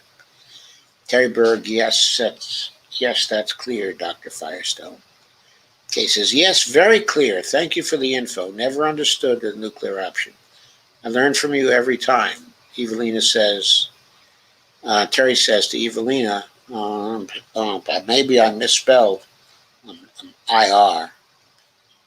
And Terry says, it. Evelina says, Terry Burke, cool Terry, peace. And Troy says, Joseph Firestone's name in Spanish equals Jose Piedra Fuego. Okay, or Piedra de Fuego, which must mean stone of fire, right? I presume fuego is fire. And Troy says, okay, it's on Biden and Harris, not on the Senate Democrats. Got it. Kay says, I have little to know. Well, taking the advice, okay, of parliamentarian. It could be under, if the chair at the time this comes up is Pat Leahy, then it could be on Pat Leahy. So it could be, okay, in one of the other Democrats. But it also could be that Pat Leahy will surprise everyone and will make the ruling to overrule the parliamentarian. Can Pelosi do it? No. Only the chair of the Senate, okay, can do it. Now, the president pro tempore, okay, of the Senate is Pat Leahy. And in Harris's absence, if she's absent that day, or if she goes to the bathroom or something else, then the chair can be Pat Leahy. So maybe what Biden should do is to send Harris to the bathroom for a half hour or something and have Pat Leahy serve as the president pro tem during that time. And then he can put the blame on Pat Leahy for deciding to ignore the advice of the parliamentarian and for ruling that the minimum wage stays in the bill. I don't know, maybe they could do a maneuver like that if they really want to do it. I don't know, we'd have to see what crazy thing they do. Terry Burke says Harris is going to have to show her true colors over the parliamentarian $15 issue. Let's hope it's not yellow. We know it's yellow already. She's been yellow about everything. And not a very mellow yellow either. Fran Marie says the Biden-Harris ticket is about ushering in the NWO global reset, the fourth industrial revolution, endless lockdowns, the global depopulation agenda, pedophilia, cannibalism, the Bill Gates agenda, the endless war agenda, the endless poverty agenda, Luciferian agenda, and much more evil. That was one Fran Marie. How about a nice Merlot, Fran Marie? How about chilling out a bit? And old Gringo says, how about a nice Merlot? Laugh out loud. A Boehner quote. Terry says, no. This is a non-conspiracy lunacy stream. Old Gringo says, in the South, it's called the nuclear option. I know, the nuclear option. I used to hear Lyndon Johnson talking about the nuclear this and nuclear that. Old Gringo says, I'm not driving. I'm at a 30-minute stop. Great. Terry says, great strategy using Leahy. I don't know if that's a great strategy. I mean, I think really what should happen is Kamala should stand up. Kamala, sorry, should stand up and just say, sorry, the $50 an hour minimum wage bill stays in the reconciliation bill. And my ruling is it is in line with reconciliation. That's what she needs to do. Okay, folks, I'm done for tonight. So good night. Sweet dreams. Sweet dreams. I may be back for short takes either Sunday or Monday, but don't count on it. I haven't been getting around to too many short takes lately, as you may have noticed. So thank you very much for coming and for staying. I certainly will see you on Tuesday night if the creeks don't rise, and hopefully before then for short takes. So thanks a lot, everybody, for coming. Good night.